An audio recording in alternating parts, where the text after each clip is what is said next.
बिहार में दो दो जगह जो आज तक सर्वे हुआ है सोना का कूद भंडार है। अब जरा सोचिए कि जिस प्रदेश में सोना ही सोना है जी, वो गरीब रहेगा, उसके लोगों की आमदनी कम होगी, लेकिन बोलेगा क्या क्या कि यहां सोना नहीं खा पालू है, यहां सोना है। और ये मैंने मुख्यमंत्री जी को बताया भी। जरूरत क्या है कि उस पर आगे काम होना चाहिए। और अब दो तरह का काम होगा। सोने का खुदाई तो होगा ही, उससे रॉयल्टी तो हम कमाए नहीं, लेकिन पहले वाली गलती नहीं दोहराई जाएगी। पहले मुख्यमंत्री जी कहते थे कि पताल में खोज लेंगे, आज कौन रोक रहा है आपको? ये क्वेश्चन पेपर लीक करा था, उसको पताल से खोज के लाना पड़ेगा, और हम लोग पताल से खोज करके ला करके उनको सही जगह पहुंचा, तब जाकर के बिहार में हमारे जो है स्थिति हमारी सुधरेगी। आपको क्या भाषण देंगे, विकास करेंगे, होता है, लेकिन इन्होंने जो कहा हमारे साथी ने कि क्या करना है बिहार में,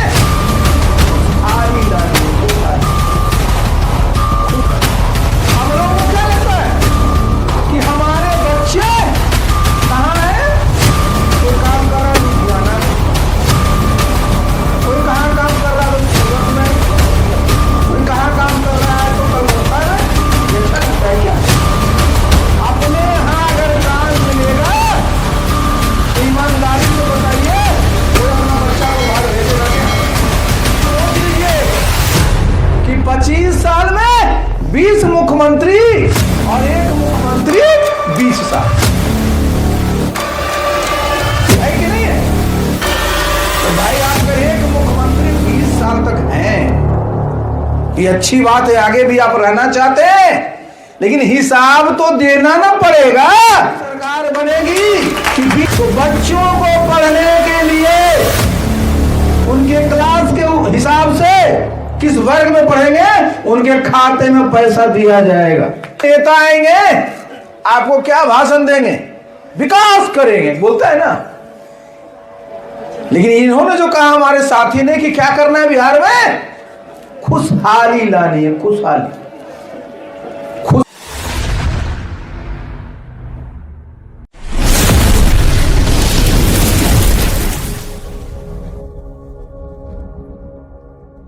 इस कार्यक्रम के संचालक जी और इस कार्यक्रम के आयोजक आदरणीय नेता राय जी,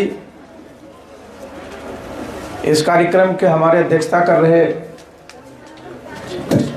जिलाध्यक्ष अरविंद राय जी, और मंच पर बैठे हुए हैं हमारी पार्टी के प्रदेश के अध्यक्ष आदरणीय प्रीतम सिंह जी, पार्टी के हमारे सारे राष्ट्रीय नेतागण, प्रदेश के नेतागण, जिला के सभी नेतागण। अब मुझे सबसे अच्छा लग रहा है कि सबसे ज़्यादा संख्या में और सबसे मजबूती से जो हमारी आज नारी शक्ति यहाँ है, उनके प्रति मैं बहुत बहुत आभार प्रकट करता हूँ कि इस ठंड में भी आप लोग इतनी संख्या में यहाँ आए हैं। हमारे बुजुर्गन, नौजवान साथियों, सबको सबसे पहले तो मकर संक्रांति की बहुत बहुत शुभकामनाएं। जितने लोग यहाँ इकट्ठा हैं, सबके मन में क्या है, सब चाहते हैं कि उनकी आमदनी बढ़े, है कि नहीं? बोलिए, चाहते हैं ना?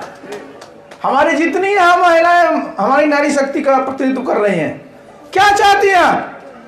कि आपके जो बच्चे हैं उनको रोजगार मिले।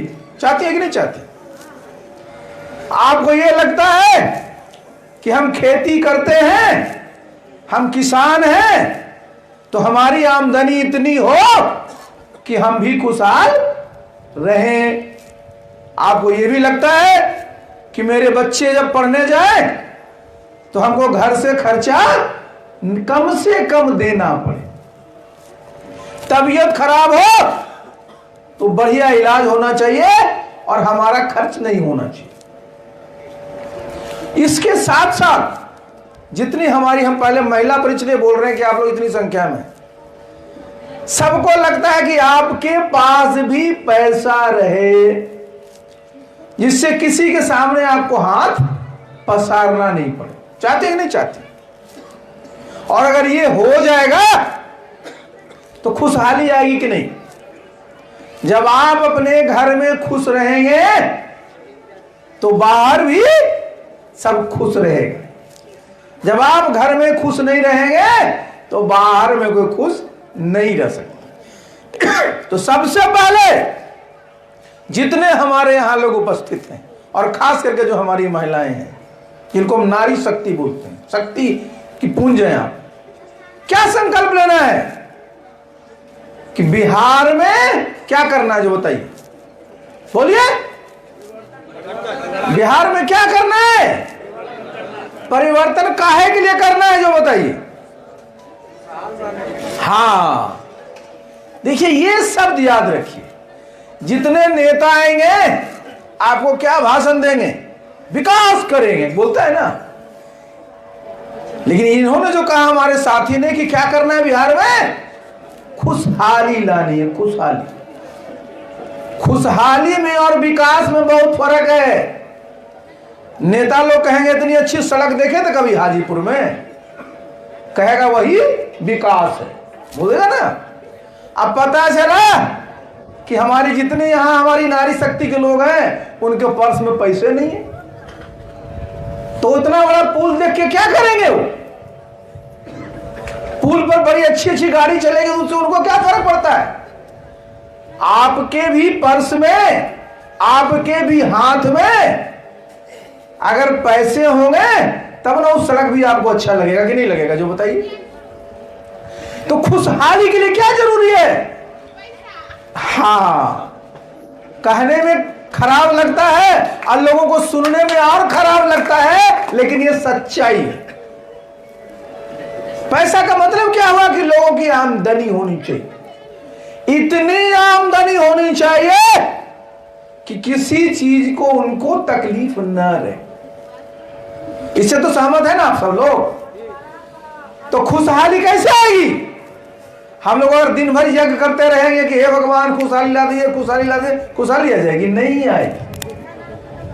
खुशहाली लाने के लिए सबसे पहले आप लोगों को संकल्प लिया, जो आपने ले लिया है, काम करना पड़ेगा। काम करने के लिए आप तैयार हैं, लेकिन जिसको काम लेना है उसको ना नीति बनानी पड़ेगी। बनानी पड़ेगी कि नहीं पड़ेगी? और एक बात और जान लीजिए भाई, आप लोग, हम लोग कहां में यहां बैठे हुए हैं? ये जगह है वैशाली। एक बार जरा जान लीजिए, अपने इतिहास को जानिए, अपने पूर्वजों को जानिए। ये वो जगह है जहां सबसे पहले, जिसको हम लोग कहते हैं कि लोकतंत्र, यहीं से शुरू हुआ। गणतंत्र की बात चर्चा होती है ना लोग, ये वैशाली ही था। जब पहले राजा लोग अपने से बन जाते थे तो भी आप लोग प्रतिनिधि को चुनते थे। और तो ये ऐसी जगह पर हम लोग हैं जिसका इतना गौरवशाली इतिहास है। भगवान बुद्ध एक बार नहीं, दो बार नहीं, तीन तीन बार आपके यहाँ आए। अंतिम बार भी उनका यहीं पर हुआ प्रवचन, यहीं पर उपदेश दिया। और देखिए भगवान महावीर, वो तो पैदा यही हुए। कैसी धरती है आपकी। आप देखिए बगल में आप जाते हैं तो सोनपुर में हरिहर क्षेत्र मेला लगता है ना भाई। क्या है? हरि और हर, विष्णु भगवान में है और शंकर भगवान में, सब आपके आसपास ही हैं। और सबसे शानदार क्या है, ये जो है ना, ये तकदीर और ये नसीब सबको प्राप्त नहीं होता है। आपके बगल से मां गंगा प्रवाहित होती है, साधारण नहीं है। जरा आप जाइए, झारखंड चले जाइए, उड़ीसा चले जाइए, दक्षिण भारत चले जाइए, गंगा के दर्शन के लिए लोग तरसते हैं। और आप सवेरे शाम गंगा के दर्शन करते हैं। कितने सौभाग्यशाली हैं। तो आपको पीड़ा सिर्फ किस बात की होती है कि हमारा इतना शानदार इतिहास है, हमारी इतनी अच्छी पृष्ठभूमि है, हमारे पास इतने शानदार पवित्र नदी बहती है, लेकिन हमारे घर में जितना पैसा होना चाहिए वो नहीं। पैसा के लिए हमारे बच्चे को, अरे यार जरा थोड़ा या तो वो काम करो या कार्यक्रम करो, तुम लोग दिन भर इसी काम में लगे रहते हो यार। हम लोगों को क्या लगता है कि हमारे बच्चे कहां हैं? कोई काम कर रहा है लुधियाना में, कोई कहां काम कर रहा है तो सूरत में, कोई कहां काम कर रहा है तो कलकत्ता में। ये अच्छा लगता है क्या? अपने यहां अगर काम मिलेगा तो ईमानदारी से बताइए, कोई अपना बच्चा को बाहर भेजेगा क्या? कोई नहीं भेजेगा। और ये काम कहां से मिलेगा?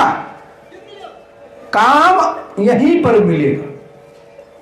और काम किसको देना है? काम कौन व्यवस्था कराएगा? भगवान व्यवस्था नहीं कराएंगे, बल्कि जिनको आप अपना नेता मानते हैं, जिनको आपने नेतृत्व करने के लिए देश प्रदेश में दिया है, उनकी जिम्मेवारी है कि आपके लोगों के लिए काम की व्यवस्था करें। भाई जो काम सूरत में होता है, जो काम लुधियाना में होता है, जो काम कलकत्ता में होता है, क्या वो हाजीपुर में नहीं हो सकता है? हो सकता है कि नहीं हो सकता है? तो बताइए, हम लोग मजदूर बन के बाहर रहे, हम भी अपने घर में मालिक बन करके रहना चाहते हैं जैसे और लोग रहना चाहते हैं। तो ये जब तक होगा नहीं तब तक कैसे हमारा बिहार आगे बढ़ेगा? भाई बोलते रहते हैं ना लोग, हमको क्या दिक्कत है कि भाई 2025 में कौन मुख्यमंत्री बने, हमको कोई दिक्कत नहीं है। लेकिन जरा सोच लीजिए कि 20-20 साल से मुख्यमंत्री हैं जी, 1-2 दिन से नहीं है। कितने साल से? 20 साल। जरा अपने प्रदेश के बारे में जरा जान लीजिए। अब तक बिहार में आपके 29 मुख्यमंत्री हुए, 29।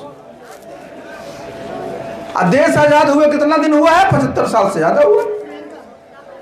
आप जरा सुनिए इस बात को, 20 साल में अगर देख लीजिएगा तो 1962 के बाद से 90 तक 20 से ज्यादा मुख्यमंत्री हुए। मैंने जरा सोच लीजिए कि 25 साल में 20 मुख्यमंत्री और एक मुख्यमंत्री 20 साल। ये है कि नहीं है? तो भाई आप अगर एक मुख्यमंत्री 20 साल तक हैं, ये अच्छी बात है, आगे भी आप रहना चाहते हैं, लेकिन हिसाब तो देना ना पड़ेगा कि 20 साल में आपने क्या किया। तो उनके लोग आएंगे, लंबा लंबा भाषण देंगे कि अरे साहब ये यात्रा, वो यात्रा, प्रगति यात्रा, कौन कौन यात्रा, और आपको बता देंगे कि हमने ये रोड बनाई, हमने ये पुल बनवाया, हमने ये विद्यालय बनाए, हमने ये अस्पताल बनाया। ये सब सही है, ये आपकी जिम्मेवारी है श्रीमान जी, लेकिन जरा ये बताइए कि कब तक हमारे बच्चे बिहार के बाहर जाकर के मजदूरी करते रहे? भाई जरा उनको बताना पड़ेगा जो लोग आते हैं। आप लोग सवाल पूछिए, कहिए कि बताइए जब आप मुख्यमंत्री बने थे उस समय तक प्रति व्यक्ति क्या आमदनी थी बिहार में, और उस समय प्रति व्यक्ति देश में कितनी आमदनी थी? आपको कोई नेता जवाब नहीं देगा। वो सिर्फ कहेगा कि अरे बताइए, हमने तो देखिए इतनी अच्छी सड़कें बना दी, बिजली अभी कटती नहीं है, घर घर पानी पहुंचा दिए। कहिए श्रीमान जी आपका एक दायित्व है, या आप अपने घर से कुछ किए हैं क्या? लेकिन ये हमको बताइए कि कब हमारे लोगों की वही आमदनी होगी जो भारतवर्ष के लोगों की आमदनी है। ये बताइए, भारतवर्ष का हिस्सा बिहार है कि नहीं है? बताइए, अरे बोलिए ना जी। अब बिहार का हिस्सा ही हाजीपुर है कि नहीं है? तो जरा बताइए कि हाजीपुर वाले ने क्या गुनाह किया है कि जो गोवा में रहता है ना, समुद्र का किनारे है वो, प्रति व्यक्ति आय कितना है वहां? 6 लाख रुपया। कितना? 6 लाख रुपया।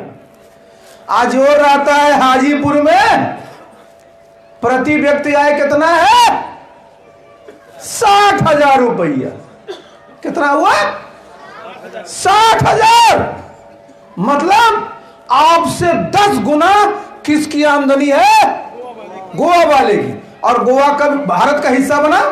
कब आजाद हुआ? आप सोच लीजिए।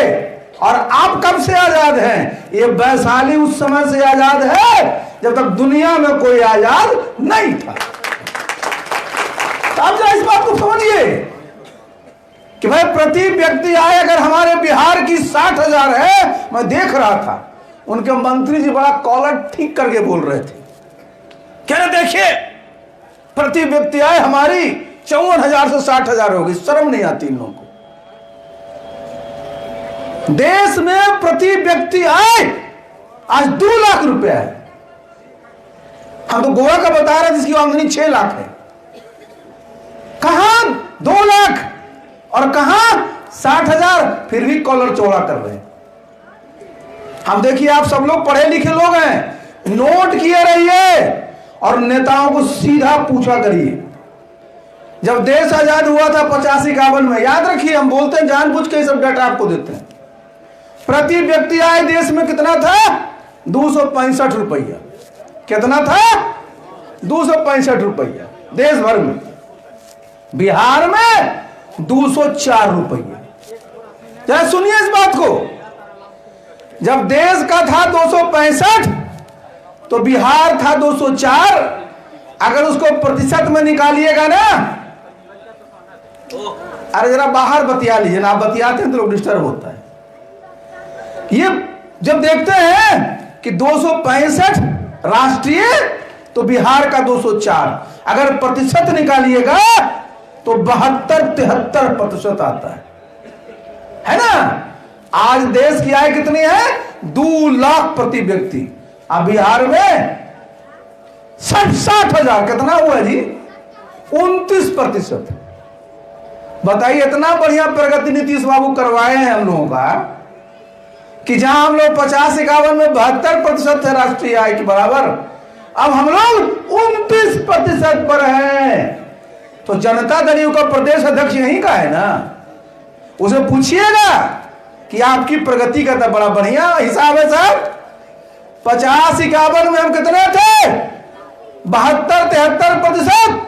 और आपके 2025 में है 29%। बताइए 29 ज्यादा है कि 75 ज्यादा? बता दीजिए, बोलिए।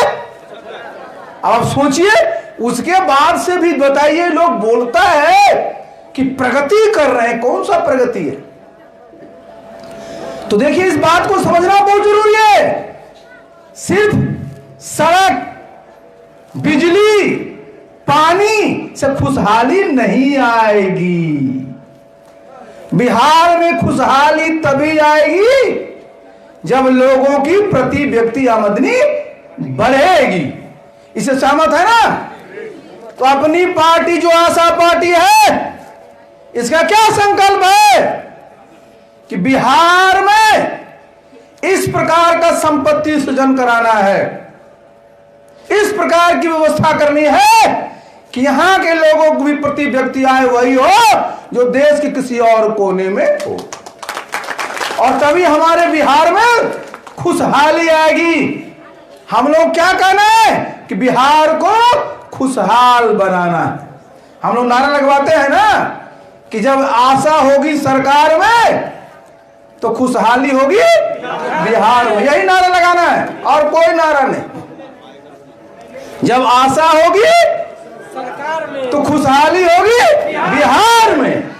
देखिए, शुरू करते हैं महिला से ही, हमारी नारी शक्ति है भाई। हमको मीडिया वाले पूछते रहते हैं, बताइए साहब, राजद के लोग बोलते हैं कि हमारी सरकार जब 2025 में बनेगी तो हम इतना रुपया इनके खाते में दें। मैं इसका समर्थन करता हूं जो ये है। सुनिए इस बात को, देश के बहुत सारे प्रदेश में चले जाइए, हमारी महिलाओं को सीधे उनके खाते में पैसे दिए जाते हैं जिससे कि वो अपना घर का खर्च चला सके। बिहार में काहे नहीं है? बिहार के मुख्यमंत्री जी जब वित्त मंत्री से बजट दिलवाते हैं तो बिहार का बजट कितना बड़ा होता है? 2,65,000 करोड़ का। कितना बड़ा बजट है? 2,65,000 करोड़। आधी आबादी महिलाओं की, तो बजट पर आधा अधिकार होना चाहिए कि नहीं होना चाहिए बताइए? अरे आप लोग काहे गप कर रही हो? या तो बाहर चल जाओ, गप करो। तो 1,62,000 करोड़ पर महिलाओं का, हमारी नारी शक्ति का हक है कि नहीं है? और अगर सबके खाते में सीधे सीधे सरकार 2,000, 3,000, 4,000, 5,000, 6,000 रुपया दे देगी तो कितना भला होगा हमारी महिलाओं का? होगा कि नहीं होगा? प्रति महीने अगर चला जाएगा तो देखिए, आशा पार्टी का मानना ही नहीं है, हम लोग जब सरकार में आएंगे जो निश्चित ही आएंगे, तो जितने हमारी नारी शक्ति है बिहार में, सबके खाते में हम लोग सीधे पैसे ट्रांसफर करवाए। आप पूछेगा कितना रुपया दीजिएगा, तो पहले सबका हम लोग सुन रहे हैं कौन कितना देना चाह रहा है। हम बोल देंगे तो हमरे नकल कर लेगा, तो हम नकल किसी को नहीं करने देंगे, उतनी अकल हमारे पास है। लेकिन इतना जरूर है कि हमारी जो नारी शक्ति है उसके खाते में जो पैसा जाएगा उनके घर में खुशहाली आएगी। जिंदाबाद। देखिए, अब आप जरा समझिए, आप बच्चे को पढ़ने भेजते हैं स्कूल में, सब बच्चियों को भेज रहे हैं ना, क्या हो रहा है? सरकारी स्कूल से बच्चा पढ़ के आया, बच्ची पढ़ के आई, उसके बाद क्या करते हैं? उसको ट्यूशन के लिए भेजते ना।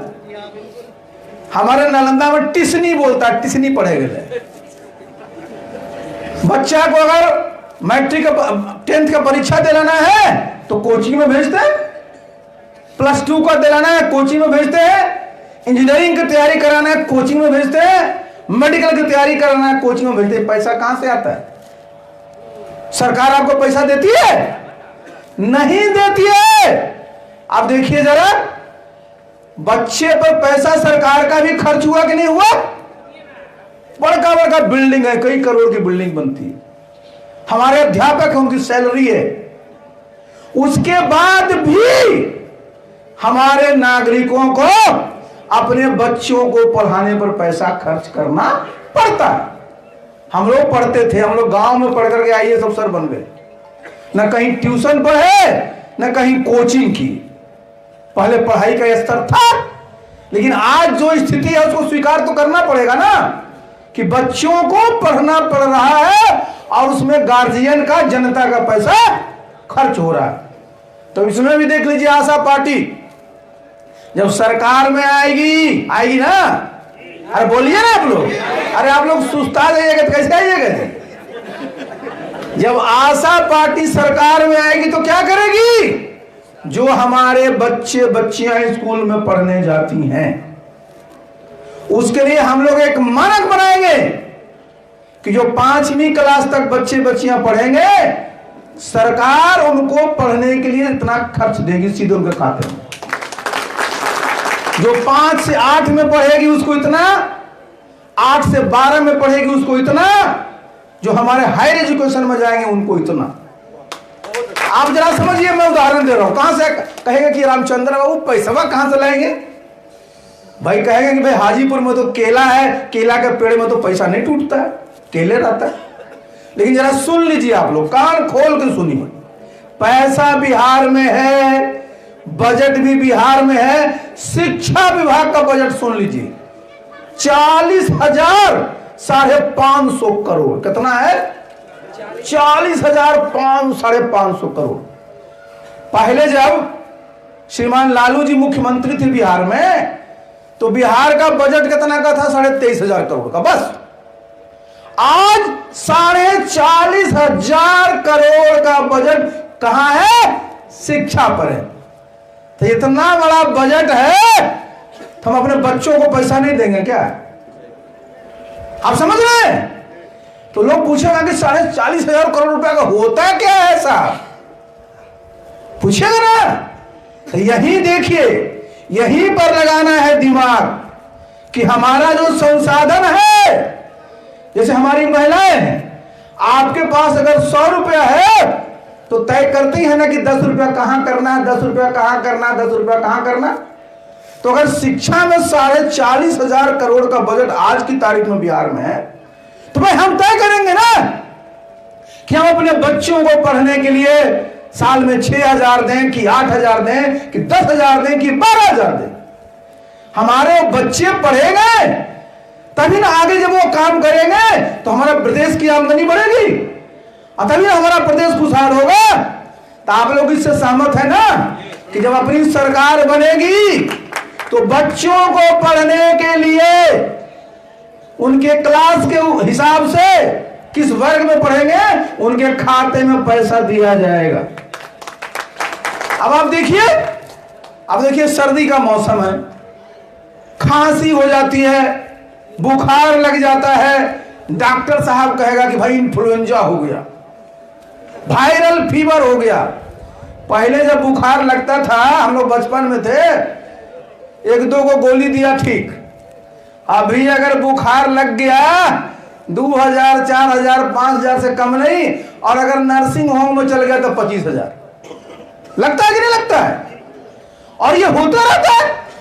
भाई बड़ी बीमारी को छोड़ दीजिए, भगवान न करे किसी को, उसमें तो खर्च होता ही है, लेकिन छोटी छोटी बीमारियों में भी गरीब आदमी का पूरा उसका बजट बर्बाद हो जाता है।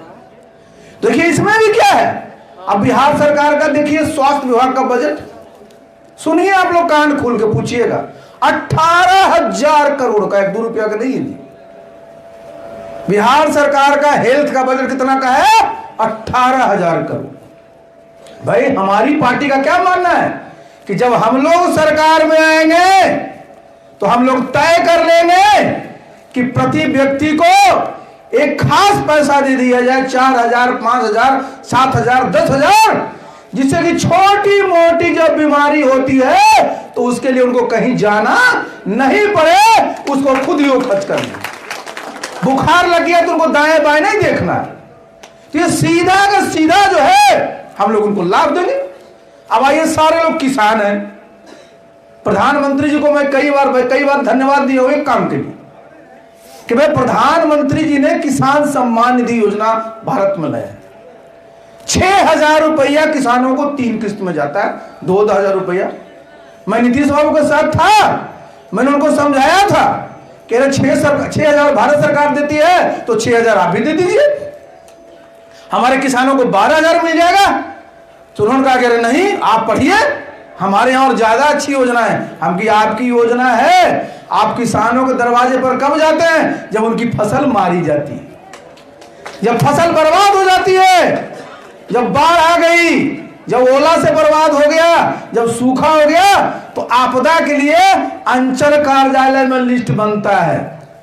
पता चला कि राजेंद्र बाबू का फसल नुकसान हुआ, अब विपिन जी तेज है तो विपिन जी निकलवा लिए। ये देखिए जरा। लेकिन जो ये 6,000 रुपया प्रधानमंत्री किसान सम्मान निधि में पैसा आता है, वो सीधे खाते में जाता है, किसी प्रकार की कोई बेईमानी नहीं हो पाती। तो जनता जो हम लोग को जब ताकत देगी, जब आशा पार्टी सरकार में आएगी तो खुशहाली कैसे होगी? जितना पैसा केंद्र सरकार प्रधानमंत्री किसान सम्मान निधि योजना में देगी, उतना ही पैसा राज्य सरकार अपने खाते से किसानों के खाते में ट्रांसफर करेगी। मतलब क्या हुआ कि अगर 6,000 केंद्र सरकार का तो 6,000 राज्य सरकार का भी, तो किसान के खाते में प्रति महीना कितना आएगा? 12,000 रुपया उनके। सोच देखिए, जब सोच बड़ा रखिएगा ना तभी तो काम होगा। बड़ा सोच से बड़ा काम होता है, छोटी सोच से बड़ा काम नहीं हो सकता। अब आप जरा सोचिए, आप कहीं लोग कहेगा कि साहब वो बोल तो रहे हैं, ये कहां से उद्योग धंधे लगाएंगे, हमारे यहां तो कुछ है ही नहीं है। जब झारखंड बट गया तो लोग क्या क्या बोलता था कि खनिज के नाम पर बिहार में क्या है? सिर्फ और सिर्फ बालू बोलता है ना, आज भी बोलेगा। अब बालुए को लेकर के सारा झगड़ा भी होते रहता है। जितने जिलों में देखिएगा, जितना आजकल चल रहा है, जितने अपराध हो रहे हैं, जितने अपराधी हैं, जितने राइफल बंदूकें निकल रही हैं, वो कौन चीज में निकलता है जी? या तो दारू में या बालू में। तो यहां क्या कहता है कि यहां सिर्फ बालू नहीं, ये मैं बता रहा हूं आपको, ठीक बोल रही है माता जी आप। वो माफिया सबका शब्द ही उसी से आया है। देखिए आप जरा समझिए इस बात को। बिहार में क्या सब लोग बोलता है कि हम लोग के पास बिहार में कुछ है, अरे ये तो खेती करके लोग हम लोग पल रहे हैं। नहीं, आप जरा याद करिए कि ये जो है वैशाली, ये लोकतंत्र की जननी तो है ही है। पूरे बिहार में जरा याद करिए कि ये सत्ता का केंद्र था, दुनिया पर अब शासन करते थे, ज्ञान का केंद्र था। तो ऐसे था, हम लोग पर टीचर थे, हम लोग पास संसाधन नहीं थे। हमारे बिहार में सबसे बढ़िया और सबसे ज्यादा उम्दा किस्म का सब खनिज का भंडार है। मैं काहे बोल रहा हूं? क्योंकि मैं साल भर केंद्र में मंत्री था, और जिस विभाग का मैं मंत्री था उसके अंदर ही वो विभाग था नेशनल मिनरल डेवलपमेंट कॉर्पोरेशन, जो पूरा देश में कहां कहां किस प्रकार का खनिज है उसके बारे में वो खोज करता है। मुझे जब सामने बताया, जरा सुन लीजिए। सब लोग किस चीज को आजकल सोना की तरफ सब झांकते हैं ना। शादी होना है तो पूछेगा कितना भर गहना दिया है, पूछता है कि नहीं पूछता है? सबसे पहला सवाल यही। और सोना का रेट कहां पहुंच गया आप देख रहे हैं। आज अपने देश में, भारतवर्ष इतना बड़ा देश है, कहीं सोना की खुदाई नहीं हो रही है। सारा का सारा जो सोना खरीदिएगा ना बाजार में, वो सारा का सारा सोना बाहर से आता। अपने देश में सोना का उत्पादन शून्य है, कुछ नहीं है। और इसी बिहार में एक नहीं दो जगह सोना का अपार भंडार है। आप लोग राजगीर गए हैं ना, वहां स्वर्ण भंडार देखे होंगे आप। वैसे स्वर्ण भंडार नाम नहीं है। बिहार में दो जगह जो आज तक सर्वे हुआ है, सोना का कूद भंडार है। अब जरा सोचिए कि जिस प्रदेश में सोना ही सोना है जी, वो गरीब रहेगा, उसके लोगों की आमदनी कम होगी, लेकिन बोलेगा क्या क्या कि यहां सोना नहीं खास बालू है, यहां सोना है। और ये मैंने मुख्यमंत्री जी को बताया भी था। जरूरत क्या है कि उस पर आगे काम होना चाहिए। और अब दो तरह का काम होगा। सोना का खुदाई तो होगा ही, उससे रॉयल्टी तो हम कमाएंगे ही, लेकिन पहले वाली गलती नहीं दोहराई जाएगी। पहले गलती क्या हुआ कि झारखंड में हमारे पास जितना भी खनिज था वहां से खदान से निकाल लिया, हमको सिर्फ रॉयल्टी बनी लगी। अब फैक्ट्री कहां लगा? कर्नाटक में। फैक्ट्री कहां लगा? गुजरात में। फैक्ट्री कहां लगा? पंजाब में। अब वो नहीं चलेगा। आशा पार्टी से सरकार रहेगी तो सोना का खदान से रॉयल्टी भी बिहार को मिलेगा, और सोना पर आधारित जो भी जितने भी हमारे उद्योग धंधे हैं वो सिर्फ और सिर्फ बिहार में हम लोग लगवाएंगे। कितने लोगों की आमदनी होगी? आप जरा टंगस्टन छोड़ दो बाबू, तिलंगी को छोड़ो ना। तो आप जरा समझिए, टंगस्टन, एक बच्चे पढ़ते होंगे, नाम सुने होंगे, सबसे ज्यादा आज उस पर जोर चल रहा है। मैं देख रहा था, सुन लीजिए जरा, कि भाई केरला में अभी मैं पढ़ रहा था 3-4 दिन पहले कि वहां टंगस्टन का कुछ मिला है, काफी लोग उत्साहित, लेकिन जब वहां खदान करने गया तो झगड़ा हो गया। तो बताइए जरा, छोटा सा मिला है तो इतना उत्साहित है, अब बिहार में पूरा टंगस्टन का खदान पड़ा हुआ है। काहे टंगस्टन की जरूरत है? आगे जितना भी बड़ी बड़ी फैक्ट्री अच्छी लगने वाली है, चाहे आईटी के सेक्टर में, डिफेंस के सेक्टर में, स्पेस के सेक्टर में, जहाज बनाने में, उस सब में टंगस्टन यूज होता है। कहां है? बिहार में। आपको मैं बार बार कई मीटिंग में मैं बोला हूं, सब केमिस्ट्री में बच्चों लोगों को पढ़ाया जाता है, पीरियोडिक टेबल में दिखाया जाता है कि 17 मेटल्स का ग्रुप है जिसको रेयर अर्थ बोलते हैं। बिल्कुल। अब आप जरा समझिए वो कहां है? सिर्फ और सिर्फ बिहार में। कितनी संभावनाएं, तो हमारे नेता लोगों को सब दिखाई नहीं देता है। उनको खास दिखाई देता है कि फलना कौन जात का है, अच्छा ठीक है, वहां कितना फलना की आबादी है, अच्छा। बाकी जब विकास की बात आती है सब भूल जाते हैं, कहेंगे ना ना अपने कुछ है, ये नहीं करें क्या हम। आपको मैंने बताया कि चाहे वो सोना हो, टंगस्टन हो, 17 मेटल्स का ग्रुप रेयर अर्थ हो, वो सब बिहार में और प्रचुर मात्रा में बिहार में। और उससे भी बढ़िया क्या है जी, सबसे मीठा और सबसे साफ पानी किसका है? बिहार का। एक बार मैं बता दूं, सेंट्रल वाटर कमीशन वाले आए थे, मुख्यमंत्री जी के सामने प्रेजेंटेशन दिया। क्या कहा उन लोगों ने कि बिहार में जो जिस प्रकार का पानी है साहब, इतना शुद्ध तो कहीं है ही नहीं, और आगे आने वाले समय में बिहार का पानी बाहर जाएगा, वो समय आ रहा है। आप समझिए ना। तो हमारे पास सब कुछ भगवान ने दिया है, हमारी सोच होनी चाहिए ना। हमारी सोच क्या होनी चाहिए कि हम सब लोगों को साथ लेकर के चलें। हमारी सोच क्या होनी चाहिए कि हम इस प्रकार के कार्यक्रम करें कि बिहार में खुशहाली आए। देखिए हमारे रामानंद बाबू जो बोल रहे थे, अपनी पीड़ा क्या सुना रहे थे कि भाई कोई काम के लिए जाइए, बिना पैसा दिए होना नहीं है। मुख्यमंत्री जी से कहिएगा, कह रहे सर आय प्रमाण पत्र बनाने में पैसा लेता वाला कैसे ले सकता है? Right to public service act हम ला दिए हैं। वो समझते हैं कि कानून बना देने से लोगों को उसका लाभ मिल गया। जरा समझिए इस बात को। बिहार में right to public service act है, मतलब आपका कानूनी अधिकार है कि सरकार जो सेवाएं देती है उसको प्राप्त करने का। लेकिन सेवा लेने के लिए जाइए जरा ब्लॉक में, अंचल में, कि हमको बनाना है निवास प्रमाण पत्र, क्या रेट चल रहा है हाजीपुर में बताइए जरा। अरे निवास प्रमाण पत्र बनाने में हाजीपुर में कितना रुपया लेता है अंचल में? बड़ा सस्ते में निपटा दे रहा है आपको।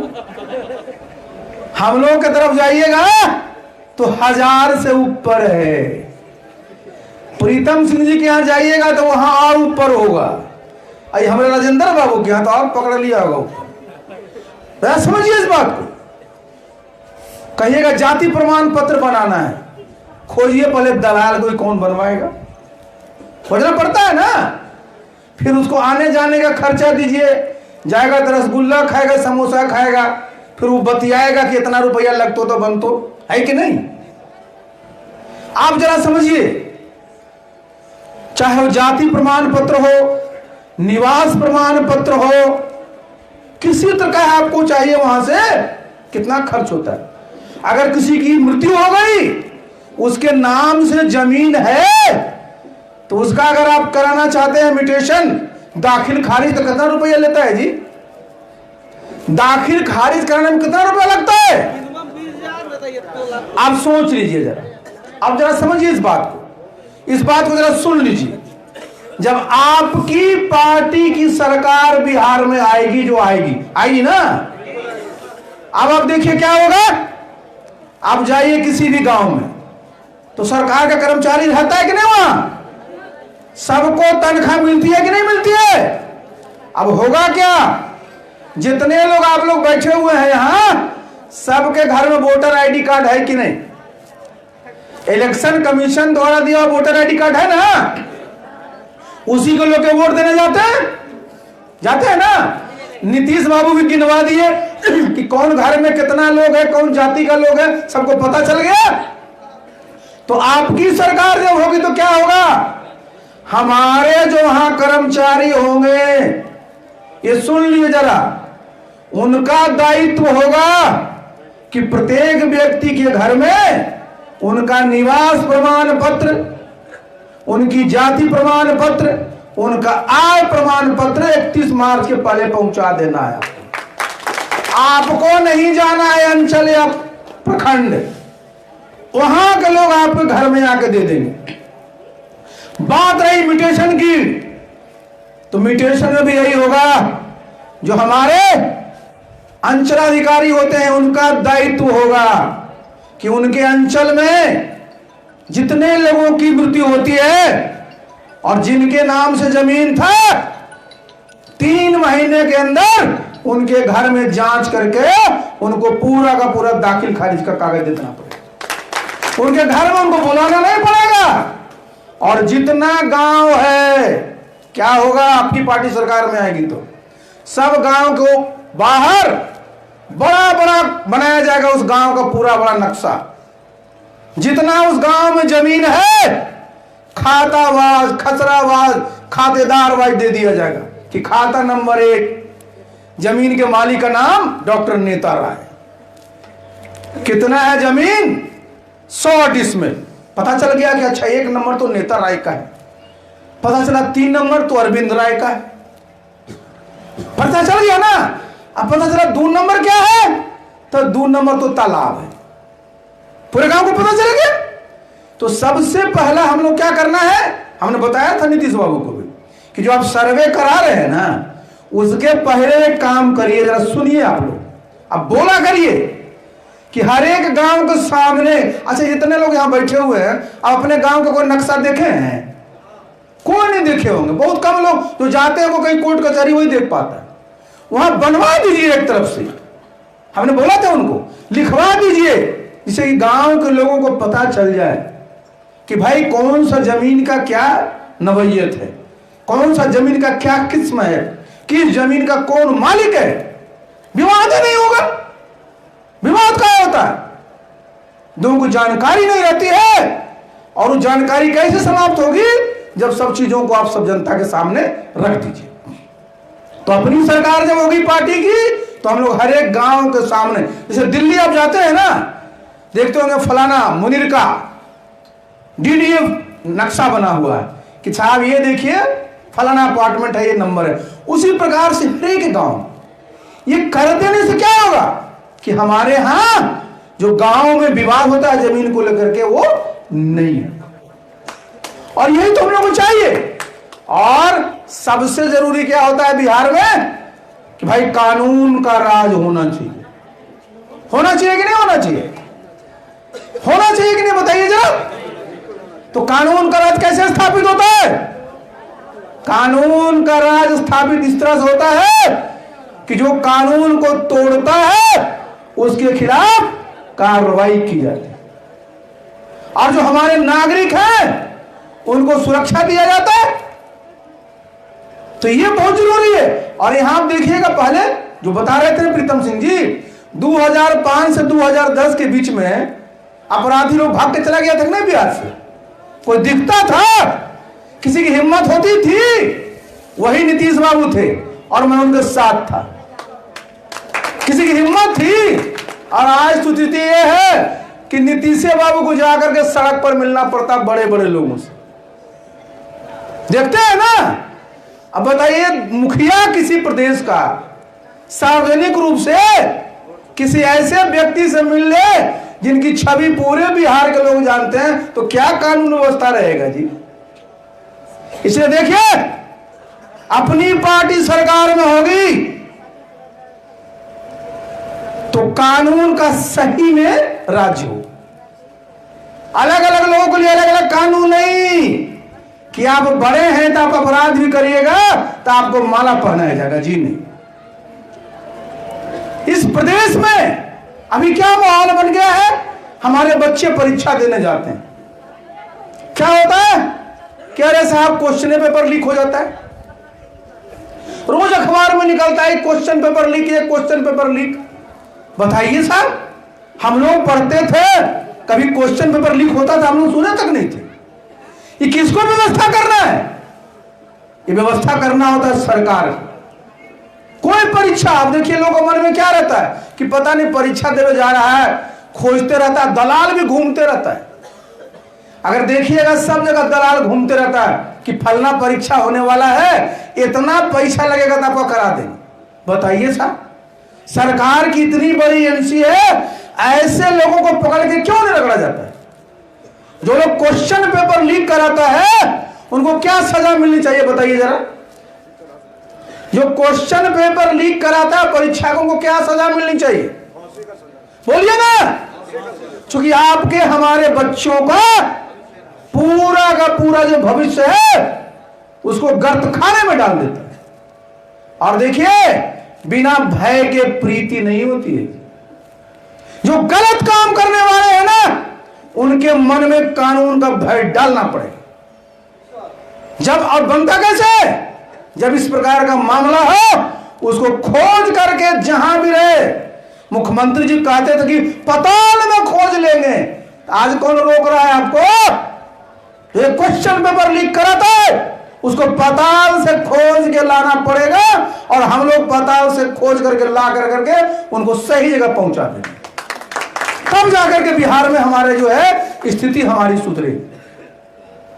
तो मैंने आपके सामने इन बातों को क्यों रखा है कि भाई आज आप देखिए जहां जाइए हमारे मुखिया जी हैं, पता चल गया कि यार सीपी सिंह के मीटिंग में मुखिया जी गए हुए थे, तुरंत जाएगा नोटिस कि मुखिया जी पर कार्रवाई करो। भाई ये कैसे आशा पार्टी उसमें चला गया?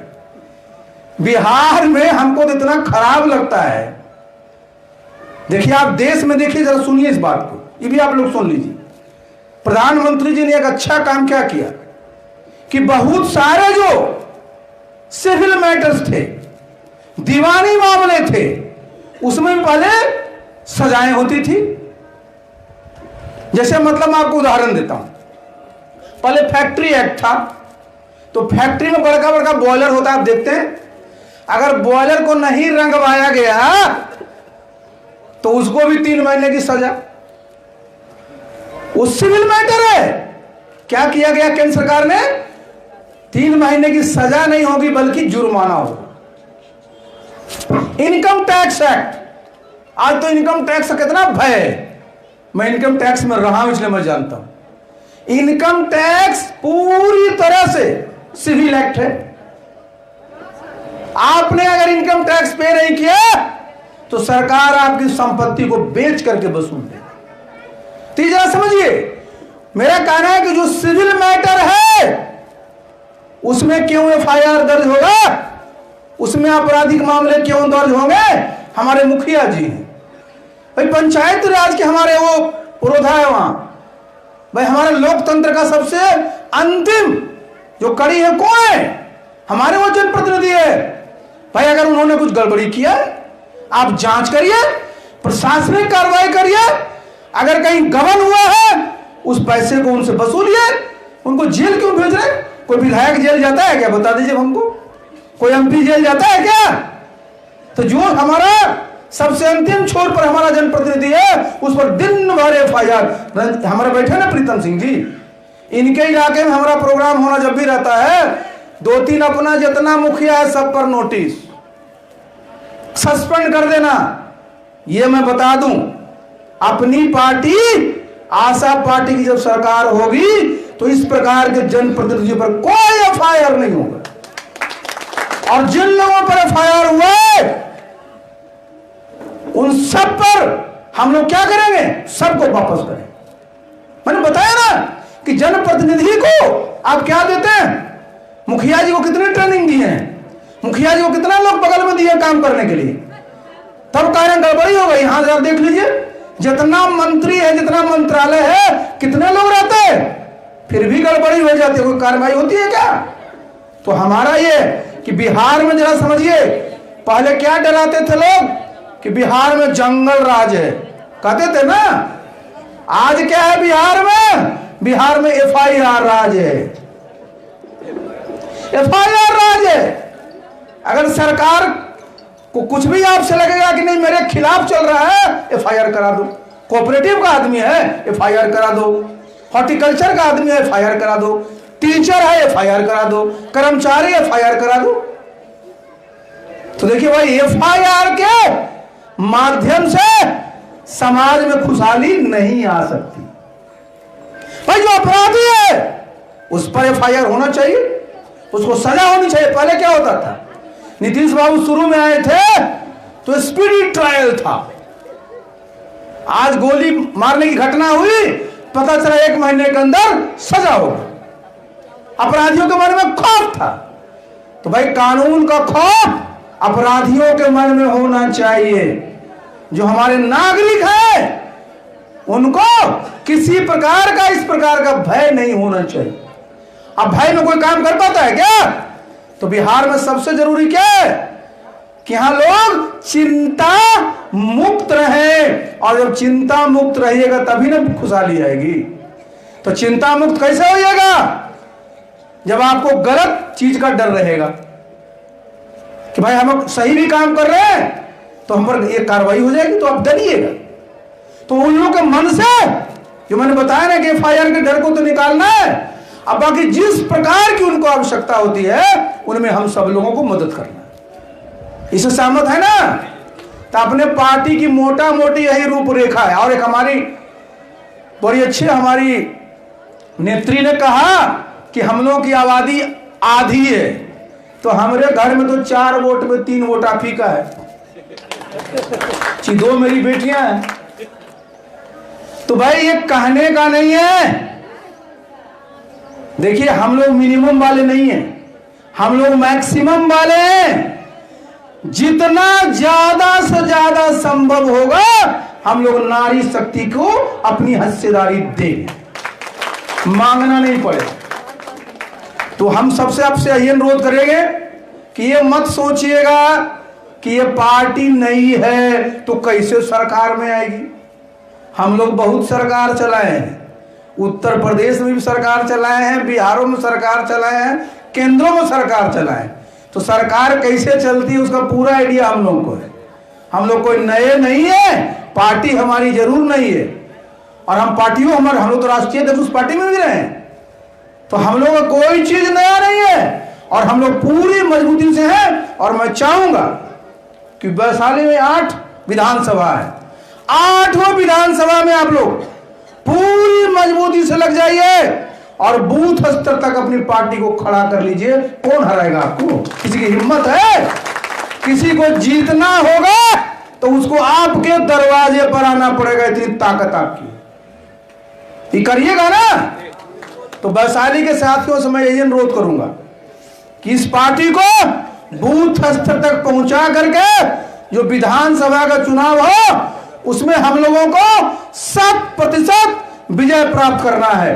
तो चलिए, बहुत लेट हो गया आप लोगों को, खाना चूड़ा खाने में भी देर हो जाएगा। तो आप सब लोगों को बहुत बहुत धन्यवाद। और मेरा यही अनुरोध होगा कि जो 8वां विधानसभा है उसमें विधानसभा सम्मेलन भी करते रहिए, और विधानसभा में जो सभा का भी कार्यक्रम करिए, जिससे कि हमारे जितने कार्यकर्ता हैं वो हमेशा एक्टिव रहे, ऊर्जावान रहे। घर में बैठना किसी को नहीं है जब तक अपनी सरकार आप नहीं बना लेते। इसे सहमत है ना? तो चलिए, आप सब लोगों को बहुत बहुत धन्यवाद। और फिर से जो नया साल तो शुरू हो गया है, और जो मकर संक्रांति है उसकी भी बहुत बहुत शुभकामनाएं। धन्यवाद।